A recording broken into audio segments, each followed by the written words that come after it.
Hello again, and welcome to another Wineword review. Got a bit of a treat for you this time. When people who know Italy and Italian wine hear the name Valdobbiadene or Conegliano, they often, if not always, think of Prosecco, and rightly so. There are hundreds of different producers of that particular variety everywhere in that region. But almost hidden in the middle of this area is a very pleasant surprise, and that's what we're going to look at right now. I was introduced to this particular wine at the end of a long day of doing Prosecco festivals.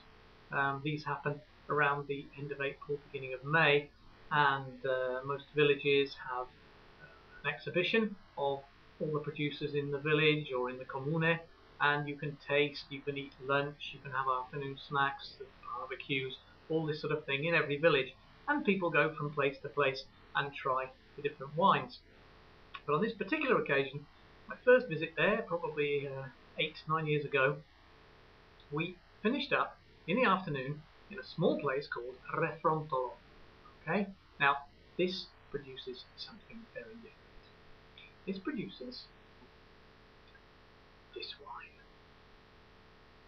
Okay, it's called Refrontolo Passito, and if we look at the back, again we can see Colli di Conegliano, denominazione di origine controllato. It's a DOC wine.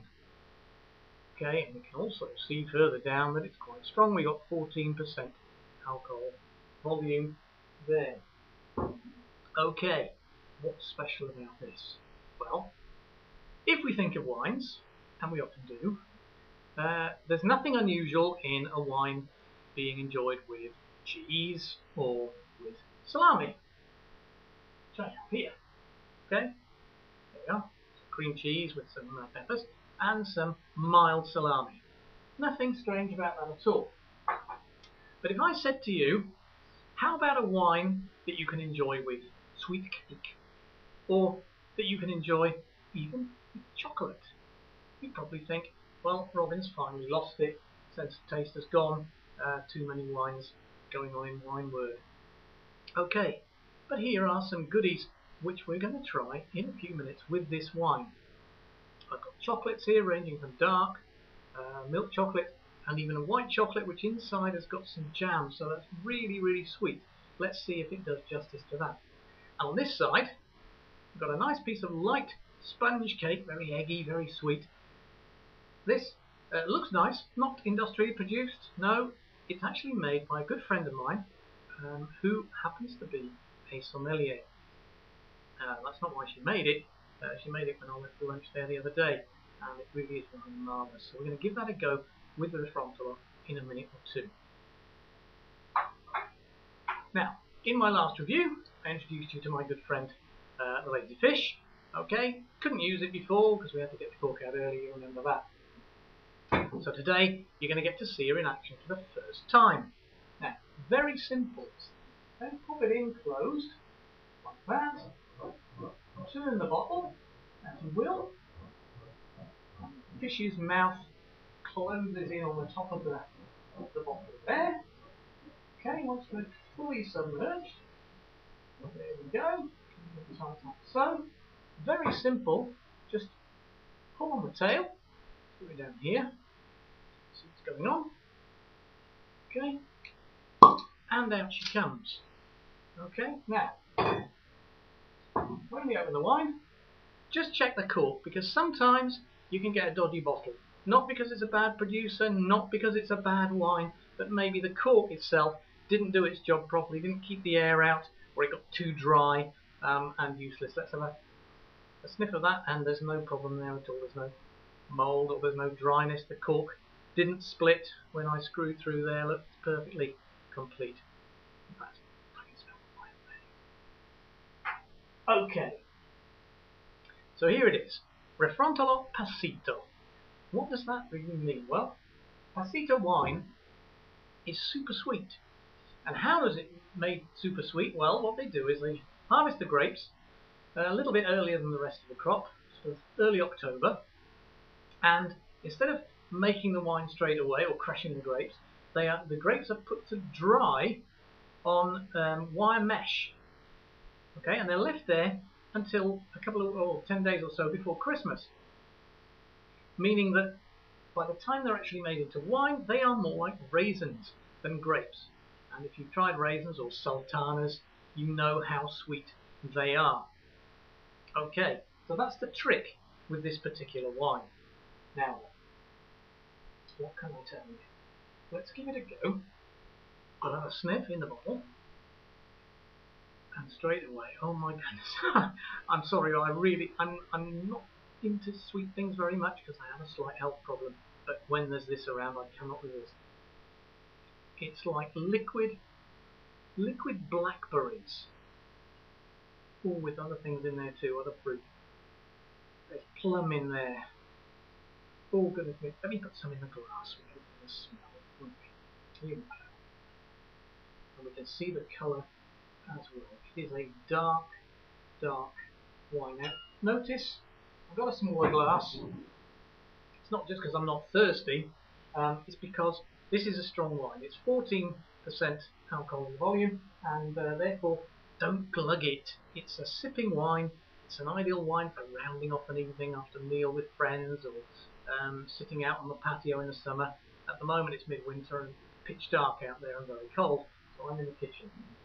But there it is. Look at the colour of that. It is really dark. It's a dark fruit colour. Okay, it's very clear. And let's put the nose in and see what we've got in here. Oh my goodness. It's almost marzipan sweet. There's blackberry, as I said before. Yep, blueberry. Kind of, forest fruits.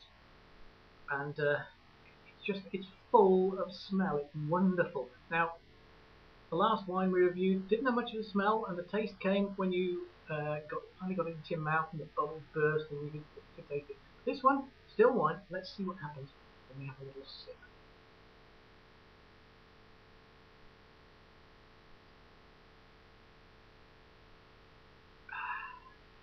Heaven, I'm in heaven. It's like liquid gold. It's smooth. There's no nastiness. The alcohol is there, but you cannot taste it. I mean, if you really wanted to, you could glug this stuff down. You'd never know until you got halfway down the bottle and realised you were looking at the underside of the table.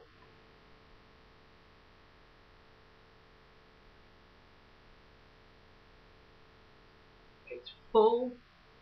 It's just bursting with flavour, full of fruit, full of energy. It's a lovely thing. Now, we're going to give it a test with the food. First of all, I've got the savoury. What you would expect, possibly you could have a starter with this. We've got a bit of cream cheese, cottage cheese here, with peppers. So the flavour's not too strong, but it's savoury. Cracker. Unsalted. Whole grain. Well, I have to try and be healthy and make up the sugar here. Okay, let's see whether this goes with the savoury.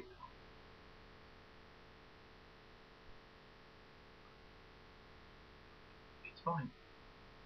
It doesn't damage any of the flavours. In fact, it makes you want to have some more of that red pepper. I'll leave there with the food. Okay, I've got a bit of salami here. It's not garlic salami. It's fairly plain. Not a bite of that. Well, I said it wasn't garlic. A little bit in there. So, more flavour, meatier. Does it still match?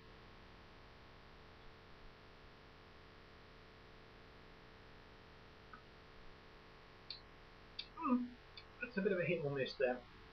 Possibly the garlic I didn't think was there was rather spoiled in the other crowd. However, if you want to have it with some kind of meat, try San Daniele. It's like Parma ham, okay? It's a prosciutto crudo. It's an uncooked, air-cured ham. It comes from the Friuli region of Italy.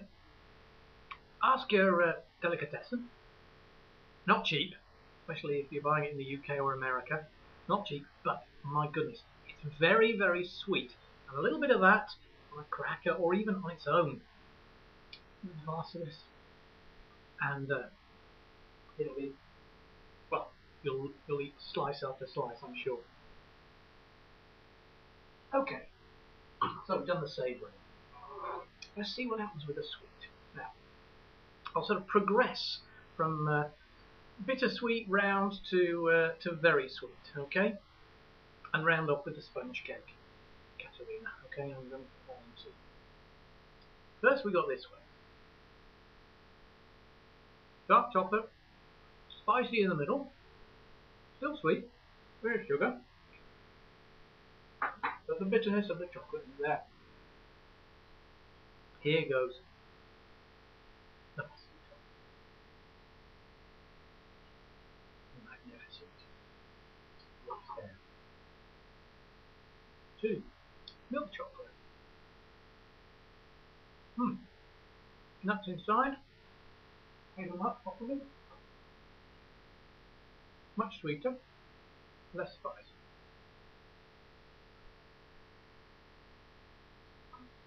You're going in the right direction. That balances very, very well indeed. Now let's see if this tips the balance. Maybe this is too sweet for what we've got in that glass.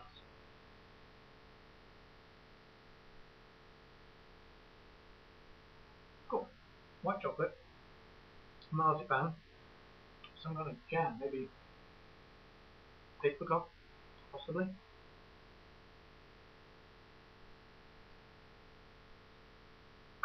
The winner takes it all. Still fun. Last but not least, let's take a piece of the cake. Thank you, Kathy. Bon appetito.